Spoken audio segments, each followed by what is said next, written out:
Hello दोस्तों, कैसे हो आप सब। मैं उम्मीद करता हूं आप सब क्रिप्टो करेंसी मार्केट को थोड़ा रिकवर होते देख थोड़ा बेटर महसूस कर रहे होंगे। लेकिन यहां पर बिटकॉइन ने तो वही किया जो वो हमेशा करता है, और हमने कई बार ऐसे उसे करते देखा है कि $90,000 के आसपास आया और फिर रातों रात में $1,00,000 के ऊपर चला गया। लेकिन जो तकलीफ होती है वो होती है कि ऑल्ट कॉइन्स वहां तो गिरे बिटकॉइन के साथ में, लेकिन वो रिकवर नहीं कर पाए। और इंटरेस्टिंग बात क्या है, वो अगस्त के लेवल यानी कि एक साल पुराने 2024 के रेट पे मिल रहे हैं और अभी भी इतनी खास रिकवरी नहीं दिखाई है। लेकिन ये रातों रात हुआ क्यों? अगर मैं आपसे 4 दिन पहले बोलूं कि इतना बड़ा क्रैश हो सकता है कि बड़े बड़े कॉइन्स अपने लोअर लो बना सकते हैं, नए लो बना सकते हैं, तो शायद लोग हंसते मजाक करते। लेकिन यहां पर वो भी हुआ और उसके बाद मार्केट के अंदर रिकवरी भी देखने को मिली। तो ये हुआ क्यों है, थोड़ा समझने और समझाने की मैं कोशिश करूंगा इस वीडियो के अंदर। और इसीलिए हम अक्सर आपसे बोलते हैं कि हमेशा स्टॉप लॉस लगा के ट्रेड करना चाहिए और रिस्क उतना लेना चाहिए जितना आप झेल सको। और यहां पर कुछ स्पेयर में यूएसडीटी रहने चाहिए। कहना आसान है, किसी के पास होते नहीं है। जब मार्केट के अंदर डिप दिखता है, हर कोई उसके अंदर घुस जाता है। लेकिन ये मार्केट के अंदर हुआ क्या है, और अगर मैं ऑल्ट कॉइन्स को देखता हूं तो ऐसा लगता है कि बहुत अच्छे लेवल पे है।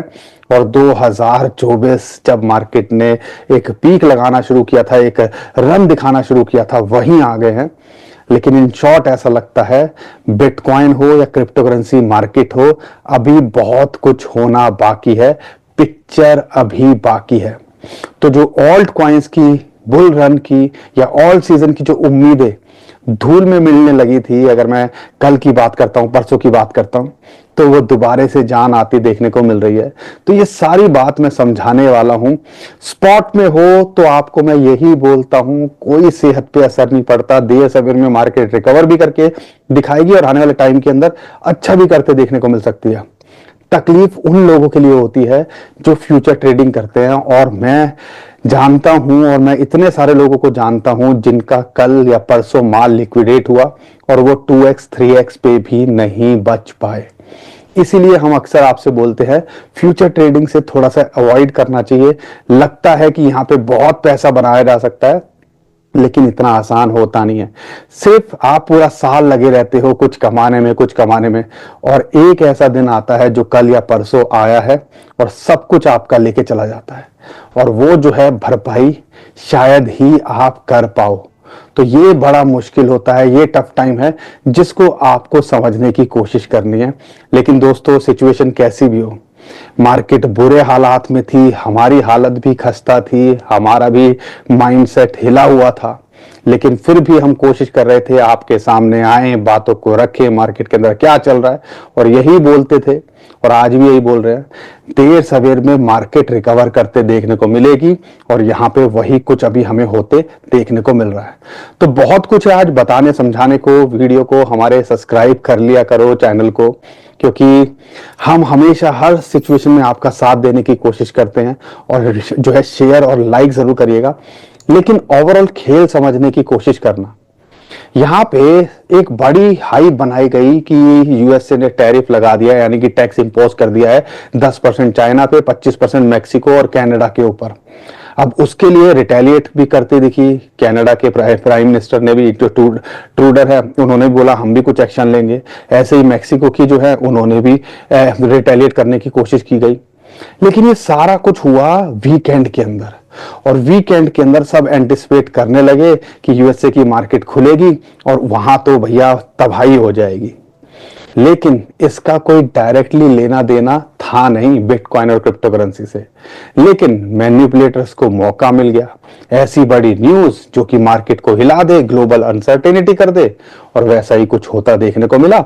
और मार्केट खुलने से पहले ही ओवरऑल जो है क्रिप्टो करेंसी का बंटाधार हो गया।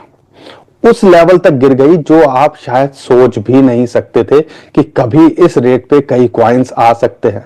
बिटकॉइन तो फिर भी 90, 92, 94 हजार डॉलर एक सपोर्ट जोन है, जैसे कि हम अक्सर आपको अपने चार्ट्स के माध्यम से बताते हैं।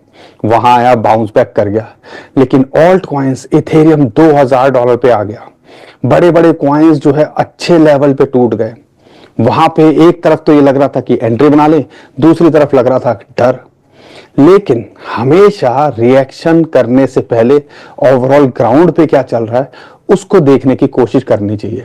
और हम कल भी यही आपको बोल रहे थे कि यूएसए की मार्केट तो खुलने देते। कई लोगों ने स्पॉट के अंदर भी एग्जिट कर दिया होगा। स्पॉट में एग्जिट करने का कोई लॉजिक नहीं था, फ्यूचर ट्रेड वाले लिक्विडेट हो गए, वो तो होने ही थे। लेकिन कई लोग ऐसे भी होंगे जिन्होंने डर के मारे सदमे में आके या इसका कुछ नहीं हो सकता अपना एग्जिट भी कर दिया होगा। और आज देखो वहां जहां से डिप हुआ है वहां से भी कॉइन 20-20, 25-25% रिकवर कर गए। ये होता है हमारे साथ में, ये मैनिपुलेटर्स, बिग वेल्स ऐसे खेलती है। और यहां पे घूम फिर के कल रात को न्यूज क्या निकल के आई कि भैया डोनाल्ड ट्रंप ने कनाडा के प्राइम मिनिस्टर से बात करी और 30 दिन के लिए होल्ड कर दिया, यानी कि 1 महीने के लिए टैरिफ को रोक दिया है। सेम ही चीज मैक्सिको के साथ में उन्होंने करी। अब घूम फिर के वहां तो सब कुछ ठीक रहा, यूएसए की मार्केट भी रिकवर करते देखने को मिली, ग्लोबल मार्केट के अंदर भी सुधार आया। लेकिन दोस्तों राह इतनी आसान है नहीं। यूएसए कनाडा थोड़ा सा बात कर रहे हैं, मैक्सिको बात कर रहा है, लेकिन यहाँ पर चाइना ने भी रिटेलिएट करके अब जो है 10 से 15% का टैरिफ लगा दिया है यूएस ऑयल पे, एग्रीकल्चर इक्विपमेंट्स पे, कोल और एलएनजी पे। अब यहाँ पर हमें भी पता है यूएसए ने 10% इम्पोज किया था टैरिफ चाइना के ऊपर, तो वो भी अब एक्शन का रिएक्शन देखने को मिल रहा है। अब इतना आसान नहीं है, मार्केट हो सकता है इसको भी रिएक्ट करते देखे, लेकिन ये सब चीज़ें टेम्परेरी हैं। लेकिन आखिरी में जाके ठगा हुआ या लूटा पीटा कौन महसूस कर रहा है? वो है क्रिप्टो करेंसी यूजर। और जो क्रिप्टो करेंसी बेचारा एक उम्मीद 2 पैसे कमा सके होल्ड करके बैठा हुआ है। अब ये आपको समझने की कोशिश करनी है कि मार्केट जो है ना इतनी आसान नहीं है। कई बार टेक्निकल्स काम नहीं करते, कई बार कोई न्यूज भी नहीं थी। अगर देखें तो कोई इतनी बड़ी न्यूज डायरेक्टली रिलेटेड तो नहीं थी ना, लेकिन पूरा का पूरा जो है आप कह लीजिए जो आम आदमी है उसको सफाया कर दिया। हम अगर देखते हैं जो डेटा भी निकल के आता है पिछले 2-3 महीनों के अंदर, रिटेलर सिर्फ बेच रहा है या आपका सेलिंग प्रेशर के अंदर है, लेकिन वेल्स और इंस्टीट्यूशंस की बाइंग लगातार यहां बढ़ते देखने को मिल रही है। तो ये दोनों अलग चीज चल रही है। अब ये हमें समझ में आने के बाद में भी, इतना कुछ रियलाइज होने के बाद में भी हम इस चीज को समझ नहीं पाते हैं, क्योंकि मार्केट जिस लेवल से चली थी वहीं आ गई है। तो अब इसके आगे एक बड़ा क्वेश्चन मार्क तो लग ही जाता है ना। लेकिन पिक्चर अभी बाकी है, गेम इज ऑन। क्योंकि इथेरियम और बिटकॉइन की बात करते हैं खासकर, उसने गिव अप नहीं किया। इथेरियम भी कई लोग नाराज हैं, $2000 के आ गया था, लेकिन दोबारा से वो $3000 के आसपास छू गया। $2000 के लगाने के बाद $2100, कोई सोच सकता था रातों रात में इथेरियम वापस 2900, $3000 को हिट करता दिख सकता है? तो आप समझ लीजिए जब किसी ने सेल किया होगा तो किसी ने खरीदा भी होगा। कोई बेच रहा है तो कोई वहां पे खरीद भी रहा है, और वो बेचने वाले आप जैसे, हम जैसे आम आदमी जो बेचारा 2 पैसे कमाने की उम्मीद में रखा हुआ है। लेकिन ये वेल्स इंस्टीट्यूशंस जो बिग पॉकेट वाले हैं वो लगातार वहां बाइंग कर रहे थे। एक डाटा और निकल के आया, डोनाल्ड ट्रंप के जो वर्ल्ड लिबर्टी है कंपनी, उन्होंने भी कल इथेरियम बाय करे। डोनाल्ड ट्रंप के सन एक बड़ी स्टेटमेंट दिया, और इसको ध्यान रखिएगा खासकर जो लोग इथेरियम को होल्ड करते हैं। और वो स्टेटमेंट कहीं ना कहीं हमारी एक उम्मीद जगाती है कि हम एक बड़ा ऑल सीजन भी आने वाले टाइम के अंदर देख सकते हैं। उनका क्या कहना है? In my opinion it is a great time to edit. और जब उन्होंने ये स्टेटमेंट दी, ईथ मतलब इथेरियम, जब वो स्टेटमेंट की दी तो सीधा $200-300 इथेरियम भी भाग गया। You can thank me later, यानी कि बिटकॉइन के लिए तो वो प्रो थे ही, इथेरियम को लेके भी बड़ी न्यूज निकल के आ रही है। और किसी प्रेसिडेंट के बेटे की तरफ से ये स्टेटमेंट आना, और उसके बाद वर्ल्ड जो लिबर्टी है डोनाल्ड ट्रंप की कंपनी, उसका बिटकॉइन को, इथेरियम को खरीदना, तो आप कह लीजिए कुछ तो बहुत चल रहा है। कुछ चीजें हैं जो हमें नहीं समझ में आ रही है, जो हमें समझने की जरूरत है। साथ के साथ 250 मिलियन USDC भी जो है प्रिंट हुए, मिंट हुए कल। लेकिन 2 इंपॉर्टेंट बात है जो कहीं ना कहीं आपको पता होनी चाहिए। उसमें से एक है, हम सब सोच रहे हैं कि $1 से $2 बिलियन ही यहाँ पे सिर्फ मार्केट से उड़ा है। $2 बिलियन मतलब समझ लो 880 रुपये, अब तो कह लो 85, तो समझ लीजिए 17,000 करोड़ रुपए ही उड़ा है। मैं 80 रुपए का $1 लेता हूं एग्जाम्पल के लिए, कोई मत ये मत बोलने लगा 85 चल रहा है, 86, 87, 90 भी ले लो, कोई भी मर्जी आपकी जो रेशियो ले लो। बायबिट के जो सीईओ है उनकी स्टेटमेंट से या उनकी जो अभी अपडेट निकल के आई है उनके हिसाब से 8 से 10 बिलियन डॉलर लिक्विडेट हुआ है। 8 से 10 बिलियन, मैं 90 का डॉलर लेता हूं एग्जांपल, या 80 का लेता हूं, तो 80 से 90 हजार करोड़ रुपए का मार्केट से वॉश आउट हो गया, और ये जो फ्यूचर्स ट्रेडर्स थे उनका लिक्विडेट हो गया। अब ये डेटा भी कहीं ना कहीं बताता है कि एक्सचेंजेस की मिलीभगत हो सकती है, बिग वेल्स की मिलीभगत हो सकती है, नहीं तो कोई तुक नहीं था कि बिटकॉइन फिर भी 5-7% गिरा हो, लेकिन ऑल्ट कॉइन्स 20-20, 40-40% गिर गए हो। कोई रीजन बता सकते हो? तो यहां पर जानबूझ के ये किया गया ताकि डिप में बाइंग करी जा सके, और दूर दूर तक हमें कुछ नहीं पता चलता, क्योंकि इथेरियम को देखते हैं फिर भी चलो वो भी रिकवर कर गया, लेकिन बिटकॉइन तो ऐसा लगा कि कुछ हुआ ही नहीं था, दोबारा से $1 लाख के ऊपर। बिटकॉइन के बारे में आगे बात करूंगा, लेकिन उससे पहले मेरे पास 2-3 और न्यूज हैं जो आपको पता होनी चाहिए। उसमें से एक बड़ी जो न्यूज निकल के आ रही है वो है डोनाल्ड ट्रंप ने सोवेनियर वेल्थ फंड भी जो है उसके लिए भी ऑर्डर, एग्जीक्यूटिव ऑर्डर साइन कर दिया।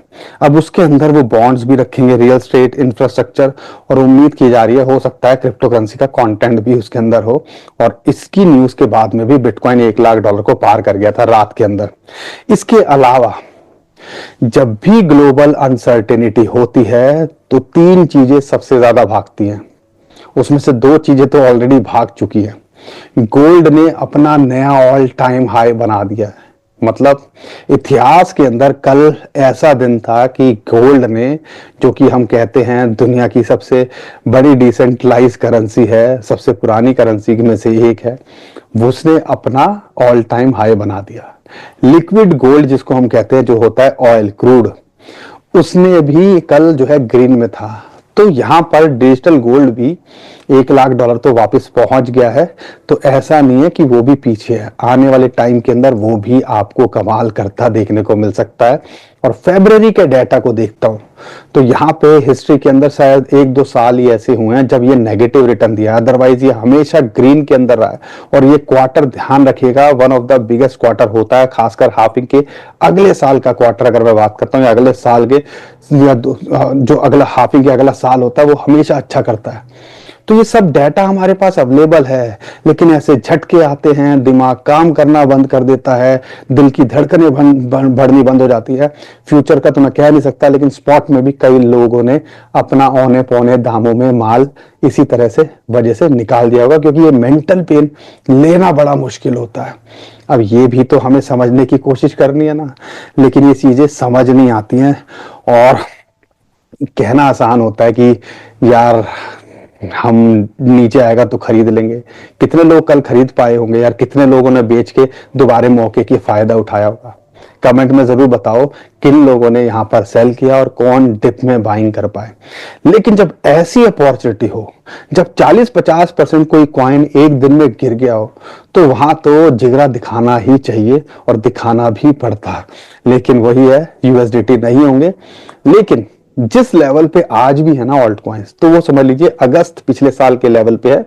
रिस्क है 10-20% टूट भी जाए तो हम ज्यादा शॉक नहीं होंगे। लेकिन अगर 2025 की बात करते हैं, जो हम ऑल सीजन की बात करते हैं, बुल मार्केट की बात करते हैं, तो सारे कॉइन्स उस लेवल पे हैं कि अगर अभी रिसेंट हाई से दिसंबर की बात करते हैं, उस लेवल पे पहुंच गए तो दुगने तिगने तो वो वैसे ही दिखते हैं। तो उन कॉइन्स की बात करने से पहले सबसे पहले मैं एक और अपडेट दे दूं। आज शायद एक बड़ी और अनाउंसमेंट हो सकती है यूएसए की तरफ से क्रिप्टो करेंसी को लेके, और उसके लिए जो डोनाल्ड ट्रंप के क्रिप्टो कजार हैं डेविड, उन्होंने रिपोर्ट किया है कि प्रेस कॉन्फ्रेंस में वो डिस्कस करेंगे कि to secure America as leader in digital assets ecosystem. तो हो सकता है बड़ी अनाउंसमेंट वो भी निकल के आए, और इसकी वजह से भी रात को एक माहौल बने और बिटकॉइन और क्रिप्टो करेंसी और बेटर करते देखने को मिले। तो ये ओवरऑल सारी चीजें समझ में आई होंगी कि मार्केट के अंदर, यूएसए के अंदर हमें लग रहा है कि बहुत कुछ उथल पुथल हो रही है, लेकिन वो एक ही लाइन पे चल रहे हैं कि क्रिप्टो करेंसी के अंदर क्या कर रहे हैं, डोनाल्ड ट्रंप की कंपनियां क्या कर रही है और उसके बेटे क्या स्टेटमेंट दे रहे हैं। और आने वाले टाइम के अंदर बिटकॉइन को लेके बहुत कुछ होता देखने को मिल सकता है, और हम ये भी नहीं इग्नोर कर सकते कि हो सकता है इन्हीं का ये सब प्लान हो कि इस मार्केट को इतना गिरा दो ताकि सब यहाँ पे हम अच्छे लेवल पे खरीद पाए। ये गंदा है लेकिन धंधा है, और ये सब इमोशनल लेस होते हैं, इनके पास कोई इमोशन नहीं होते, इनको सिर्फ पैसा चाहिए। हम ही हैं किसी कॉइन से दिल लगा लेते हैं या उसको लंबे समय तक होल्ड करने की कोशिश करते हैं, ये तो सिर्फ पैसा बनाते हैं और यहाँ से निकल जाते हैं। तो आपको भी यही करना चाहिए, और इसलिए मैं कहता हूं कि अगर किसी कॉइन में अच्छे प्रॉफिट में हो, 2x 3x में हो चुका है, तो यहाँ पे हमें उसके अंदर एग्जिट करने पे फोकस करना चाहिए, कम से कम अपने प्रिंसिपल निकालने पे फोकस करना चाहिए, ताकि ऐसे टाइम आए तो वहां पे हम उसको दोबारा से काम पे लगा सके। लेकिन यहां पर मैं कितना भी कह लूं, लोग समझने वाले तो है नहीं, लेकिन जब मार्केट बुरी होती है तो भला बुरा कहने वाले आ जाते हैं। लेकिन मैं आपकी भी इसमें गलती नहीं मानता, क्योंकि जब हालात ऐसे होते हैं तो कहीं ना कहीं तो गुस्सा निकलेगा ही ना। तो कोई बात नहीं, लेकिन हमने एक ही बात सीखी है पिछले 10 साल के एक्सपीरियंस के अंदर, शो मस्ट गो ऑन, और यहाँ पे हिम्मत रखोगे तो देर सवेर में क्रिप्टो करेंसी आपको कुछ अच्छा करके देगी। अगर आपको मेरी बातें समझ में आ रही हैं, मेरी बातें तो समझ में आ रही है ना, समझ में आ रही है, तो अपने भाई को सपोर्ट करो, वीडियो को लाइक, चैनल को सब्सक्राइब करो। आज तो लग रहा है ये भी नाराज है कि लाइक नहीं आ रहा है, बट एनीवेज आप अपना रोल जरूर प्ले कर दिया करो, जैसे हम लगातार आपके साथ बने रहने की कोशिश करते हैं। लेकिन यहाँ पर अब मैं बात करता हूं सबसे पहले बिटकॉइन का क्या लगता है। तो बिटकॉइन का जैसे कि हमारा है गोला नंबर 8, वही एक रेजिस्टेंस जोन है 0 पॉइंट आपके लिए 1 लाख से या 9 अप टू 99 से 1,02,000 एक सपोर्ट, ये आपके लिए रेजिस्टेंस जोन है, ये आपके लिए एक सपोर्ट जोन है। जब तक यहाँ है नथिंग टू वरी, और अगर यहाँ से गिरता है तो वही 90 से 93,000 एक सपोर्ट है। 100 डे मूविंग एवरेज की भी इसको सपोर्ट मिल रही है। लेकिन ऐसा लगता है कि अगर यहाँ ये मेंटेन कर पाया तो अगला लेवल इसका 1,10,000, और ऐसा लगता है फरवरी मार्च यानी कि इस क्वार्टर में $1,25,000 का गेम अभी भी ऑन है। एक दिन पहले कोई पूछता तो शायद लगता कि भैया पता ही नहीं नीचे नीचे ना जाए, लेकिन ऐसा लगता है the game is on the way. जिस हिसाब से ये यहाँ पे बाइंग कर रहे हैं और मार्केट को डिप में लाते हैं और रिकवर करा देते हैं, खासकर बिटकॉइन को लेके।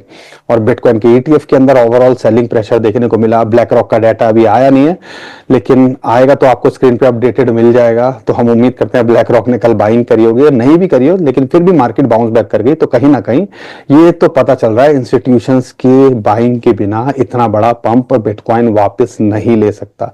तो कुछ तो चल रहा है बिटकॉइन और क्रिप्टो करेंसी को लेके। लेकिन अगर देखते हैं यहां पर दूसरे कॉइन्स की बात करते हैं, उसमें से एक इथेरियम है। $2,000 के आसपास एक ड्रीम लेवल पे आ गया था, $4,000 लगाने के बाद $2,000, लेकिन वहां मिस कर दिया। लेकिन कल भी हमने आपको बोला $2,500 के आसपास है तो एंट्री बनाई जा सकती है। अब यहाँ पे प्रॉब्लम क्या आ रही है, फिबोनाची की जो रेशियो है 0.5 जो कि 2800 के आसपास आती है, वो एक इंपॉर्टेंट इसके लिए सपोर्ट जोन या आप कह लीजिए इस लेवल पे यहाँ टिकने की कोशिश कर रहा है। और 200 डे मूविंग एवरेज इसके लिए रेजिस्टेंस है जो कि लगभग आती है $3,000। तो अगर इसके पार गया तो 3350 और फिर ये $4,000 को ट्राई करेगा, और यहाँ सपोर्ट में करता है, रिजेक्शन आती है तो वही $2,400-2,500 पे इसको एक सपोर्ट मिलती है। लेकिन इथेरियम $2,500 के आसपास आए तो एंट्री बनाई जा सकती है। इस लेवल पे भी अगर थोड़ा सा लंबे समय के लिए देख रहे हो तो एंट्री बनाई जा सकती है। लेकिन दूसरे कॉइन्स हैं, बड़े कॉइन्स हैं, अच्छे रेट पे मिल रहे हैं, तो यहाँ पे अगर आपका होल्ड करके बैठे हो तो देर सवेर में रिकवरी हो जाएगी, टेंशन मत लीजिएगा। लेकिन अगर एंट्री नहीं बनाई है तो नियर के अंदर एंट्री बनाई जा सकती है, जो कि $3.5 के आसपास आ रहा है, और ये $3 के नीचे पहुंच गया था। अब कोई विश्वास नहीं कर सकता था, क्योंकि इसने पिछले 1 साल के अंदर $3.5 के लेवल को तोड़ा नहीं है। कोई बात नहीं, लेकिन अभी जिस लेवल पे है एक सपोर्ट जोन में है, यहाँ एंट्री बनाई जा सकती है, और देर सवेर में ये $7.5 से $8 अपना रीसेंट हाई तो छूता दिख सकता है। ये पोटेंशियल रखता है, मार्केट अगर अच्छी करेगी तो ये भी अपने ऑल टाइम हाई को छूता दिख सकता है। आरबी ट्रम्प कोई सोच नहीं सकता था, क्योंकि इसने तो अपना लोअर लो को भी तोड़ दिया था, लेकिन जिस लेवल पे है $0.48 के आसपास एक सपोर्ट जोन पे है, यहां पर अगर एंट्री मिल रही है आधे डॉलर के नीचे बनाई जा सकती है। ये भी आपको 1 से $1.25 शॉर्ट टू मिड टर्म में, लेकिन लॉन्ग टर्म में देखते हो तो ये भी पोटेंशियल रखता है अपने ऑल टाइम हाई को छूने का। मानता इसने भी वही हालत खराब हुई, ये $0.55 से नीचे कभी नहीं गया, लेकिन फिर भी ये $0.3 के आसपास आ गया था, लेकिन इस टाइम पे $0.4 के आसपास, $4.2 के आसपास चल रहा है। यहाँ एंट्री बनाई जा सकती है, ये भी रिकवरी करता दिखेगा। ये लो टू मिड कैप कॉइन के अंदर आता है तो जल्द देर थोड़ा लगा सकता है, लेकिन जब रिकवरी करेगा तो ये आर्बिट्रम से भी ज्यादा जो है पोटेंशियल रखता है रिटर्न देने का, तो इस कॉइन पे भी नजर बना के रखिएगा। काला, बहुत सारे लोग ड्रीम लेवल को सोच रहे थे, $0.02 के नीचे आए, वहां आया और एक एंट्री यहां बनाई जा सकती है। अगर एंट्री नहीं बनाई है तो ये एक लेवल है जिस पे आप फोकस कर सकते हो। आने वाले टाइम के अंदर ये भी आपको रिकवर करके अपने रिसेंट हाई को छूता देखने को मिल सकता है।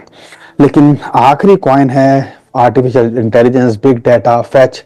अगर आपको बात करता हूं $0.7 के आसपास मिल जाए तो यहां पे एंट्री बनाई जा सकती है, लेकिन रेंडर जिसके अंदर हम लगातार फोकस कर रहे हैं $4.5 के नीचे आ गया था, बल्कि $3.5 के नीचे आ गया था और इस टाइम पे $5 के आसपास चल रहा है।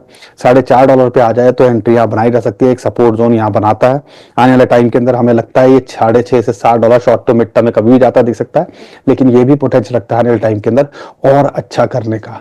तो बड़े कॉइन्स जिनके अंदर मोमेंटम आती है वो आप एंट्री बना सकते हो। कल हमने शेयर किया था ऑन्डो में फोकस कर लो, सुई में फोकस कर लो, अब वो सब भाग चुके हैं।